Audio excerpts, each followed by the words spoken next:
Sino sa aming dalawa? Mamili ka.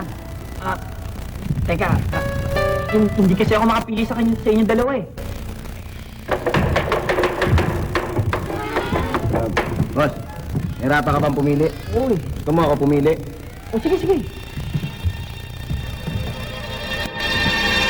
Ito. Talaga? Salamat ah.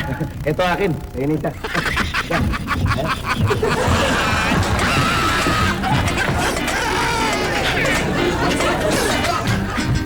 Alam mo, Tonyo, hindi pwede dala-dalawa kami shota mo. Kailangan mamili ka na. Sino ba talaga gusto mo? Teka, para kayong mga bata eh. Alam mo, mas maganda pa daanin natin to sa maayos na usapan. Ha? Pumesto kayo dyan.